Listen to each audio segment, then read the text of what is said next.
தர்மம் கேட்டு போனா, ஒரு ஏழைக்காக ஒரு தர்மம் கேட்டு போனா யோசிக்கக்கூடிய எத்தனையோ தனவந்தர்கள் பள்ளிக்கு மிம்பர் கேட்டு போனா செலவழிப்பாங்க.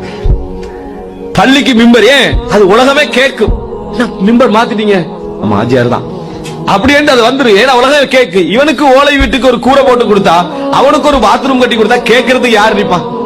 யார் இல்ல. அங்க போர்டும் கூட வைக்கல, அங்க என்ன செய்யலாது போர்டு. ஆனா இது உலகம் கேட்கும். இதற்காக செய்யக்கூடியவர்கள் இருக்கிறார்களா இல்லையா? அதனாலதான் ரசூல் ஸல்லல்லாஹு அலைஹி வஸல்லம் சொன்னார்கள், ஒரு உஹது மலை அளவுக்கு தங்கம் செலவழித்தாலும், அல்லாஹ்வுடைய பாதையில செலவழித்தாலும் அடைந்து நபித்தோழர்களுடைய ஒரு புடி, இந்த 2 கைப்பிடிக்க அல்லது ஹாஃப் பிடிக்க என்ன செய்ய மாட்டாங்க, அடைந்து கொள்ள மாட்டான்னு சொன்னதுக்கு காரணம் என்ன? உஹது மலை அளவுக்கு தங்கம் முதல்ல இல்ல. தர்மம் செய்யற அளவுக்கு எவனுக்கு மனசு வராது. அப்படியே செஞ்சாலும் கூலி அந்த அளவுக்கு என்ன செய்யாது, வராது. இஹ்லாஸ்.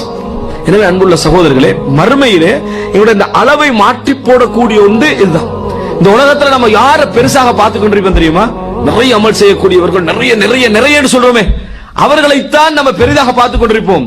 யாரோ ஒருவருடைய ஒரு ஈத்தம் பல தர்மம் மறுமையினால பெரிய இடத்துல கொண்டு வந்து வைக்கும். மறுமையினால பெரிய இடத்துல கொண்டு வந்து வைக்கும்.